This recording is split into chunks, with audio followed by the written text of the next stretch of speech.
the timing, what's the relevance to this, this scope that was requested? You know, What's the relevance? Yeah. We're not relying on any of it. What's the relevance? Yeah. We're not relying on any of it. I know, I don't think what do you think they think is relevant? Yeah, for sure. Okay. Mr. Thompson, so what is the relevance? But aside with the timing, okay, and the scope. Judge, I'm not going to give you the specific date right now in open court on one of the subpoenas, but they used a subpoena to get one of the most critical pieces of evidence in this case. And they know that. Okay. And they are going to use that. That's something that I don't know about. Well, I mean, you probably you do know of it. It's in the probable cause affidavit. Okay. Thank you. All right, Ms. Jennings. What I can tell you is that for the majority of the stuff, we did state search warrants, and we've received many of these records that way. Okay, thank you. All right, enough with that. Thank you very much. Appreciate it. What's happening? The court would look at Brian's rights here to a fair trial and balance that against the state's request to close the hearing. And we would want the court to consider that this isn't the state trying to protect Brian's interests at all. He has the right to the public hearing. This is the state trying to protect what the state's doing. And the court should look back through the history of this case. This is our fourth and fifth motion to compel. Motions to compel 1, 2, and 3 were public. They were right out in the open with the public. The specific discovery requests were also sealed. So this has been a pattern to do things in the public. And now this one needs to be sealed. The court has to ask itself why. And the court should ask itself, what is the state trying to hide here? The things that we're seeking in these motions to compel are things that are outlined in the probable cause affidavit that has been public for a year and a half now, that has been offered to be shared far and wide. We're looking for things like videos that the state said they collected so that we don't look at things in a little vacuum. The state tells you not to take it out of context, but that's what they're doing. When they want us to do this in private and not let the state know about the full scope of the videos that are out there that they haven't given us, that is the state keeping things in a vacuum to control the public narrative. And that violates Mr. KOHBERGER's rights. That's what we want to prevent. This needs to be out in the open. Your Honor, I'll give you a couple of examples. The state filed last June its motion for protective order of the IgG materials. That motion was filed in public. It's on the public record. People can print that and read that and do all day long. And that had information that was negative about Mr. KOHBERGER in it. So that's out there in the public. But that order was to protect information, the IgG information, that they say details how the state got to Brian in the first place. That's been sealed. That's fine. We respect that.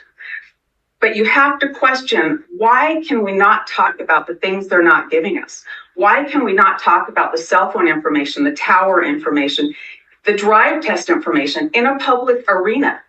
Why should Brian have to have his case when he's asking for this information be done in a little vacuum where the state says what the public can hear and what the public can't hear? Another example of this, Your Honor, is with the video tape that they've relied a lot on in their probable cause affidavit that we've received different parts of. Part of the hearing on the 14th is to talk about the different parts of that video that we've received and how we need the whole context. This is the video that they say places this car near the residence. We've received little tiny pieces of that. And we think Brian's right to a fair trial means the public needs to know that they've withheld the audio from a great portion of that and that it starts a long time before the little clip that we've received. To do this in a vacuum, Judge, when documents are filed under seal, that's fine. Those are documents, but this hearing needs to be in the public eye. For the court to allow the prosecutor to say, we need to keep this all private for a fair trial, really ignores the public nature of this case. It really ignores the fact that Brian has been essentially convicted in the media. You don't have to read but a few articles to see how negative they are about him. He has a right to have this information withheld, brought out in public, so that people can see it's not this neat little package. So people can start to wonder if Brian's innocent. Your Honor, Brian is innocent. And he has an absolute Sixth Amendment right to have his hearings in public. We think if the court allows the state to shield the information and how they got their information and what they don't want us to have from the public, they're using his Sixth Amendment rights to hide behind. And that's just not what the court should allow. We strongly object to these kinds of things being closed. 2A is the video on King Street. Your Honor, we began asking for that a long time ago. We have it in full, so we don't have to talk about that. We received that full for all of the hours and days in question with both audio and video on 5/10. So we can mark 2A, item 219 off of our list. 219. 219. And there, I've gone through pages and pages and pages, so I think I really appreciate you being very specific about, what you have now and what you will still. Okay. Good, because it's the only way I can keep track of it. Yeah, well, same here. Thank you. You're welcome. Your Honor, item 2B in our fourth motion to compel is item 224. That's the cast biz law. And this one is rough. The court heard last week Detective Mowry say, I don't have any of those, except I found these other items that we'll give you now, which were not Mowry's cast biz laws. The hard part for us about this one, Judge, and I have to make a record. I think you can order them to double check, and I'm going to ask you to order them to double check. But the hard part of this for me, but on January 9th, we asked for these cast viz logs. And the response was from the state was cast viz does not produce logs. And that's just not true. It does. It's capable. It produces logs. You've heard that in the testimony. Then we filed our motion to compel and explained we have an expert, we know it produces logs, we're going to bring them.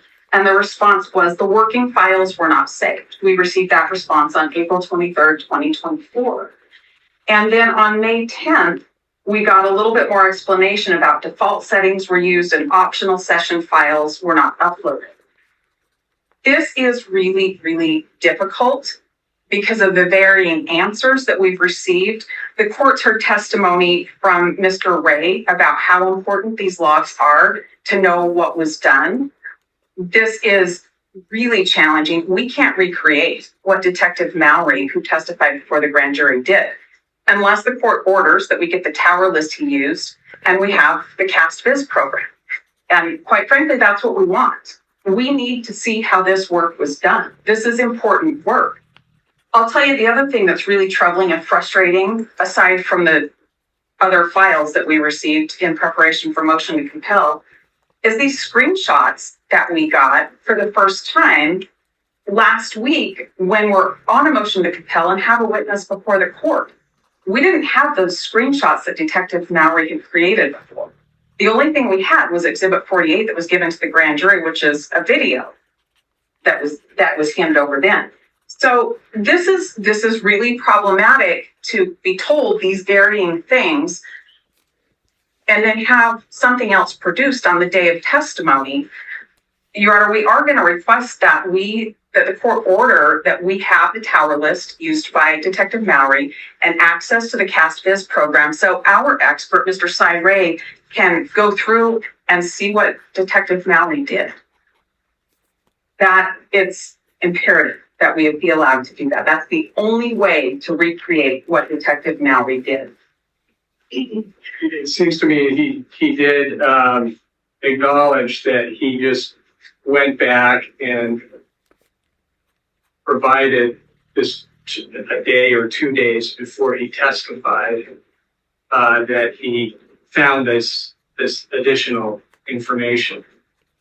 So I'm thinking that the state got that information and had provided that to you. Now, we also heard a lot of the quotes missing pieces today, which I'm guessing that FBI, Mr. Valance, and Detective Mallory are going to go back through that and see if there's something else. At this point, I'm assuming that some things may have fallen through the cracks. I mean, it is very complicated. There was a lot going on. We have some time before trial. I just hope that everybody goes through their computers or their files or whatever they're going through so that it's complete. So, what I've been watching over the last 2 months is that there have been supplemental responses to the defense. So things were coming in. They were waiting for information to come in so that they could provide that to you. So that's why I don't want to go backwards either. I just want to make sure that we are addressing what you don't have and what actually you're entitled to. So that's the tower list. I mean, I don't know anything about tower lists, so I'm learning about that. I don't know that Detective Mallory addressed that, really, unless I missed that. Your Honor, I believe he testified last week that he used the tower list that was contained in the AT&T record that he received. You heard today that that doesn't exist. And you heard today that the tower list was something different that he used. And that tower list had once that was entered, there was a selection on the program to do tower density as well. Like that. Like I said, it's confusing. It is. It definitely is. We'll keep going. Okay, thank you. You want the tower list? Yes, I think I'm getting there. But I definitely want that. I want the one that Mallory used to do his CAS Viz work back in May of last year. That's the one I really want right now, at least at this juncture in the documents right now. I do want to clear up though, when we talk about what Detective Mallory found last week when he was preparing to testify, those are emails between him and Nick Valance. Those are JSON files from Nick Valance to Detective Mallory. None of those things that he found, other than screenshots like the exhibit that you have of his map with the different size towers depicted, other than those screenshots, the other things he had came from Nick Valance. Those were not his logs that he found. Those were not his towers that he found. Just to be sure that those are still missing to the extent they exist. And we can't recreate what he did without the list and program. Moving on. Do not have a police report for the other one that I want to talk about today. It's one that I received via email today that was written just within the last few days by you, probably. Do you know what report I'm talking about? Yes. Okay. Now, what I want to understand is we're talking about documents or records or logs that can be created by a CAS Viz program. The report that you wrote that I received today, when did you learn about those documents that exist according to that report? The research logs that I found were from yesterday. Why did you come to find them yesterday? I was preparing for this hearing. Okay. And those are things that existed for quite some time, is that correct? They did. And when you wrote about your work with CAS Viz in May of 2023, did you document those items? No. Tell me what you found when you were preparing for the motion to compel today. I found session logs that were sent to me from the FBI. All right, and in those session logs, how many files were there? I don't remember, I think there were 6 or 7 different items inside. Did you look at the CastBiz 48-hour file? I don't remember if I did at the time of reception.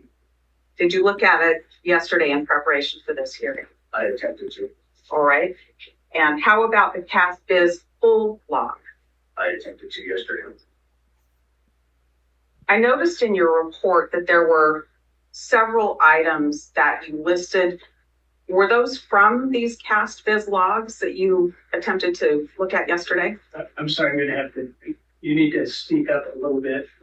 Or just telling me to pick up a little bit. That's- There were some files that were in the session logs, there were other files that were not. Well, let's start with the 48-hour. What was contained in there? There was over 48 hours, that was the AT&T records, the original records. And there's a 48-hour session log. I don't know which one they're at. Let's go with the session log. What was in there? Appeared to be the AT&T records that possibly were inputted, as well as some JSON files that were probably produced by CastBiz. JSON files were produced by CastBiz. Is that right? I would assume that. I didn't create those files. What date were they created? I believe one was in December, the other was in April, December of what year? 22, And April of what year? 23. Could you tell who created those? I could not. How did you get those? I was provided those via email. By who? I made balance of the FBI. What did you do with those? And then as soon as I realized they were in my possession, I had contacted the prosecutor and gave them. And that would be just yesterday, is that correct? Yes. What did you do with them prior to that time? They were sent to me. I put them in a folder and I didn't do anything else with them. That's why I forgot them. Okay. And that was the 48-hour file? 48-hour session log, yes. How about the full file? What was contained in there? Similar to items to the 48. What is the full file? I believe that was the second AT&T return that we got via warrant. I wasn't able to open it to verify it. That brings up a question for clarification. When you say second warrant return, are you talking about something that relates to Brian KOHBERGER? Yes, there was 2 warrants that were originally written. One that covered a 48-hour period for the cell phone number, and there was one that was later done for a longer period of time. And those are what you're referring to as the warrants 1 and warrant 2? Correct. Okay. 48 and one for the longer period. In the report that I just received today, there was reference to a loped bar file. What's that? It is a file that I received from Agent Balance. When did you receive that? Honestly, the modification date or the email, I honestly don't remember. Unfortunately, it was yesterday and I didn't throw this stuff together, so. Okay. So that was one that you just found yesterday? Yes, Okay. Did you open that? I don't recall opening it. If I did, I don't recall doing it. How about the CDR.s.xlsx file? Would that, and CDR, what does that stand for? All detail records, Did you open that? I don't remember if I did not. Did you open it yesterday? I don't remember. I was looking for it. Once I found them, I was trying to figure out how they came into my presence or in my possession. That's where I started to focus. Okay. How about the export.kmz file? When did you find that file? I had found that one yesterday. Do you know when that came into your possession? It was some time ago. Did you open that? I believe I did on my laptop. What did that show you? It showed me different locations and so forth on a map. those three files that we just talked about, along with the CastViz 48 and the CastViz full, are those copied so that I can have those now? Yes, And you referred to emails. How many emails did you find when you were preparing for this hearing? there was 5? Are those included for me to have now as well? Yes. Thank you. In the report that I received today, there was a reference to drawings.json file. What's that? It was a JSON file that was inside the CastViz session notes. What does that depict? It's just data that CastViz would use, I'm guessing, to replot something on the map to actually show locations or other things. Did you do anything with that file when you found it yesterday? I did open that file, yes. Okay.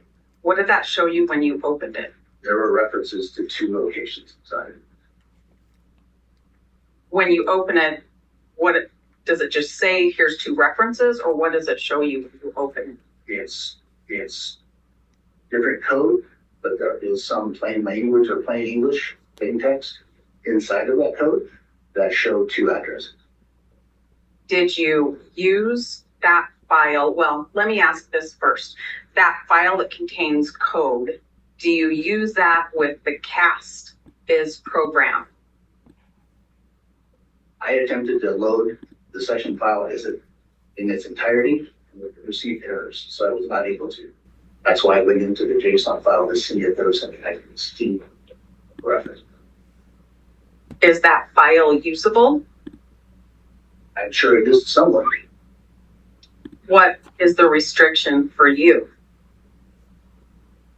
I don't know what restriction it is. I don't know what to do with that file outside of, if I could possibly bring it into the CastViz. I tried to pull it in as a combined session log, which is what I was trained to do. So I didn't get that. I didn't pull that file.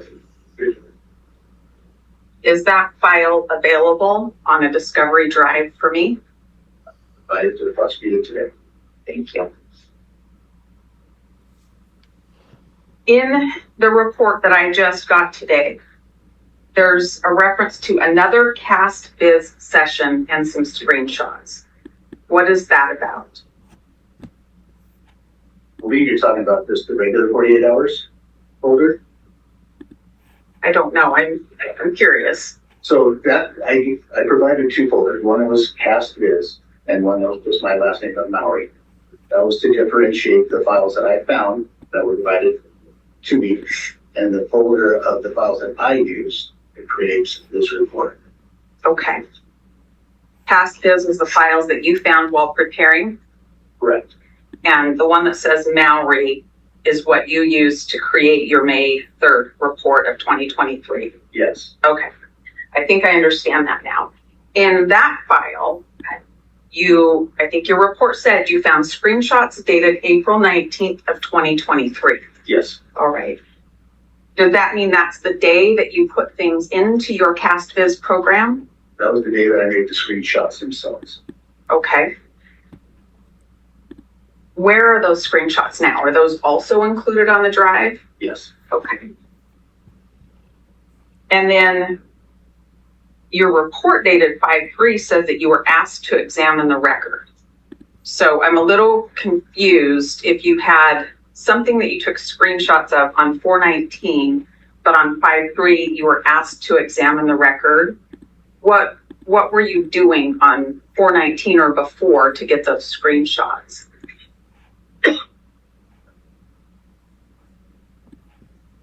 So I was tasked, the date was May 3rd for the report. It's not the date that I asked. Okay. What day were you asked to do? I do not remember. I'm gonna guess that it was somewhere around April 19th. Because that's when the screenshots were created. Okay.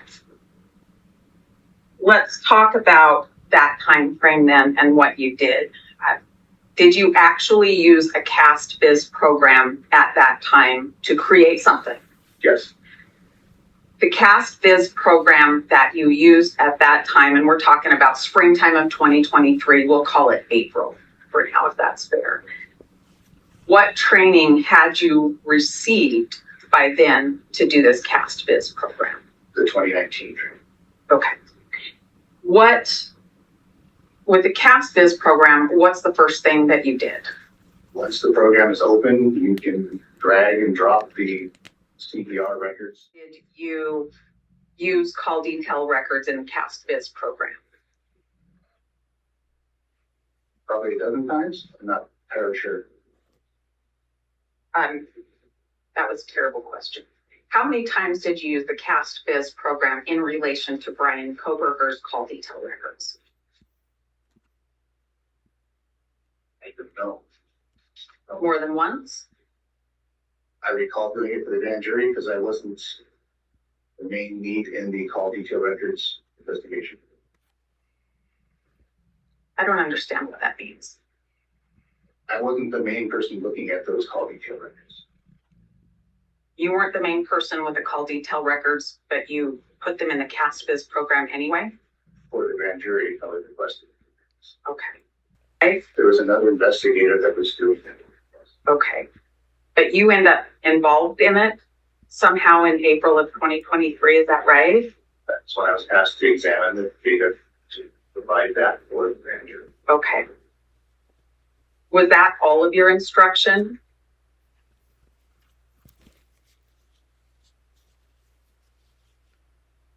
What do you mean by that? Well, you're asked by somebody else who's actually doing this part of the investigation in the case to produce something for the grand jury to use.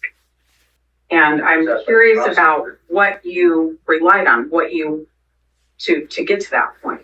I want to know all the records you relied on, all of the emails, all of the conversations you relied on to produce this thing that you're not the expert for. So I wrote the affidavit for the AT&T records, received the AT&T records. Those records were also given to another investigator who was the main investigator doing the CPR records. Prosecution then asked me to provide or create some type of visualization of the call detail records and examine the call detail records for the 4 hours in question. That. Just to be really sure, when you talked about writing the 2 warrants for AT&T, we're talking about 2 warrants that relate to Brian KOHBERGER. There were a lot of other warrants. Is that right? Correct. Okay. Yes. I just want to be really clear on that. You've taken the CAST training. Is that right? Yes. And you know there's a way to save your session. Is that correct? Yes. And there's also a way just to hit reset and delete your session. Do you know that part too? Mm-hmm. And back in April, when you were creating something for the grand jury, you hit reset. Is that right? Or I just deleted the files out of it. I don't remember if I had reset or deleted. You can delete an individual as well. You don't remember which thing you did, I do. but you decided to delete what you'd created. I don't know. I didn't delete anything. I didn't create the session log, so I don't know how I was doing it. You delete the reference of the file in the software, but the file itself is not deleted.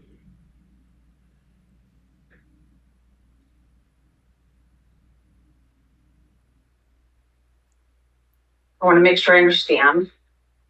The record, the AT&T record still exists. You didn't delete that. Correct. But the session, when you put that in to the CAST Viz program, and it does its thing with the call detail records, which includes tower references, you either deleted that session or you chose to reset. Did I understand that right? Didn't create a session log. I don't know how I would delete it. I just removed the reference to the file, the main file, from the software at some point. I don't know when I did that. You don't know when you did that? No, You can close the software without hitting reset or delete. And then it would just stay there. I believe it does. And you can also export your session if you get interrupted and you want to come back and work on it, right? Yes. Okay. Did you do that? You left it up and running at some point and then did something that didn't save it. Is that right? The session log was never created. Did not create a session log. The CDR records that I was dealing with is relatively small. There's no need to do that because I can ingest the files right back into Cascades in a short amount of time.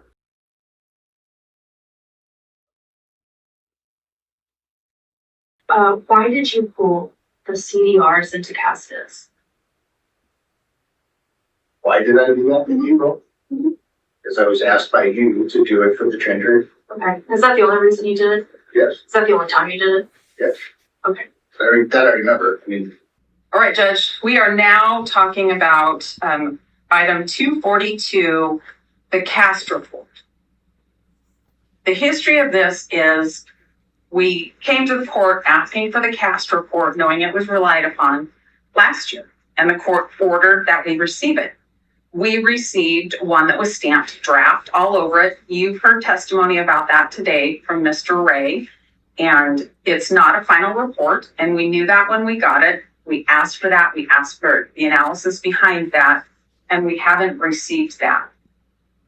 We were told on February 23rd of this year that the state will provide this by March 31st.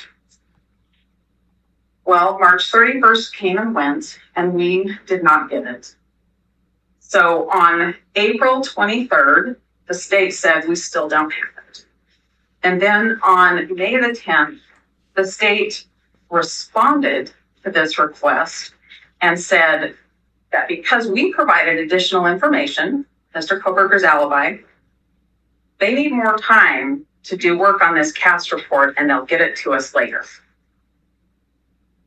Your Honor, I think you ought to order that we get the CAST report, and I think you ought to order that we get everything that went into developing this and we get the analysis that they made from that. This is particularly troubling. Their response, you told us something, so now we have to go reconfigure the CAST report. Let me tell you why that's troubling. Item 243 is our request. Give us a list of everything Nick Valance relied on when drafting his CAST report. And we were told Nick Valance relied on the call detail records from AT&T. Nick Valance relied upon tower records, and he relied upon the drive test data. Nowhere in there does it say, if you tell us anything about the case, we need that to rely on that too. These are records that exist. These are tower lists that exist. They go into a program. You do drive testing to understand how the device interacts with towers, and you create a report. So we're asking the court to order that we get the CAST draft report, we get the full list of everything he relied upon, and we get the analysis of what does this mean. So another clarifying question, maybe. So I listened to the testimony today, and that it sounded like a CAST report was provided, but maybe it wasn't complete, is what Mr. Ray suggested. But I think that I'm guessing we're assuming that the state provided what they had, but it maybe they're still working on it. I don't know. But didn't you get initially what they had as they characterized as the CAST report? So when you say, I mean, we have problems with language, I think, especially when we're in this area, technology. And so we might be just going back and forth like this without really understanding what we're asking for or what we're providing. Let me see if I can clear that up. The testimony today, when we had Detective Kane on the stand, when we talked about what did you rely on to get the second AT&T warrant, he said that there was something that Nick Valens produced and that the prosecutor had it and he thought it was a cast draft. And then you heard from Mr. Ray, who said, I've seen the cast draft report and maybe it's something different that Detective Kane looked at. It wasn't this big long cast draft. The cast draft report, and I'm calling it draft because it's stamped draft. I knew it wasn't final when I received it. We got that because you ordered that the state give that to us last summer, last July. So I had this draft. I knew it wasn't final. Ms. Jennings knew it wasn't final. We've talked about it. We believed that we were going to get the final report by March 31st. We don't have that yet. It's the final report that we need. You also heard from Mr. Ray talking about the things that are mistakes in the cast draft report.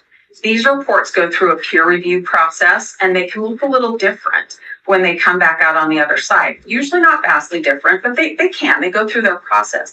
It's that final product that I need that. I need to know everything they relied on to do their work. I need to know what this draft report is going to look like. The court should know that when we get to trial, likely Agent Valens is going to come in and talk about his cast draft report. He's going to be an expert in the field and talk about what he found and why he found and what he relied on to do that. I'm going to come in with an expert that's going to explain what his work did. Now, if the work aligns and Nicholas Valens and our expert aligns, well, that's just going to be shorter. But right now, it's definitely not looking like that. It looks like they're going to have their side, and we're going to be talking about what the data shows. So what I want is the final report that we were told would be available by March 31st. I need time to work on it. Sure. What I want is a full list of what was used to create that report, what was relied on. I have to be able to see if I can recreate that. I have to see what was right with it and what was wrong with it. So I don't have those two things, right? Is it possible that it's just not completed? It is possible. A final report? It is possible, but I need you to order that come to me. And I don't think Ms. Jennings doesn't want to give it to me. But if you order that I get it, then I'm going to get it a lot sooner, I think. I'm not saying that Ms. Jennings is sitting holding it behind her back. I'm saying I don't now know what's going on. The FBI told her it was going to be in by March 31st. We hit our deadline to disclose our alibi. And all of a sudden now they need to redo something in the report, which shocks me because of the things they said that they relied on were things that already existed. So now I really need to know what they're relying on to do this report, and I really need to see the analysis, and I really need to see the final report. Sure. I have to react to it. Since we're talking about this, Ms. Jennings, do you want to just respond to that? Whether or not this is still a work in progress or what's going on? Right, Your Honor. As I know right now, that report is not in its final form. And it has gone through a peer review process. My understanding is it's still in that. I have been told that yes, it's not a matter of redoing anything, but as they receive additional information, they just want to double check their work. They want to make sure that when they get the final report, it's accurate. So we are still waiting for that final report to ensure that it's accurate. And as soon as we receive it, I'm sorry. Do you have a time frame for that? They told you when they expect to be finished? I don't have a final time frame. They originally told us it was projected to be completed by June next month. So I'm hoping to get it within the next month. All right, thank you. Appreciate that. Sometimes it's easier just to sort of have a particular issue.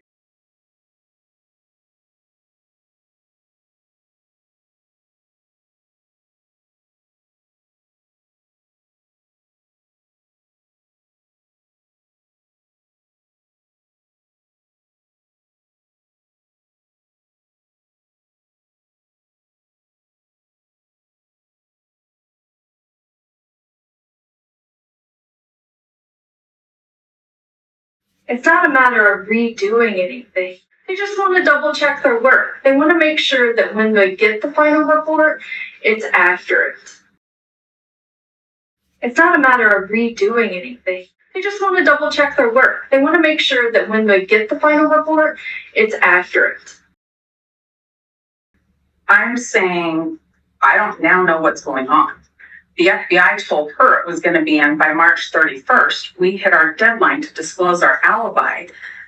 And all of a sudden now they need to redo something in the report, which shocks me because of the things they said that they relied on were things that already existed.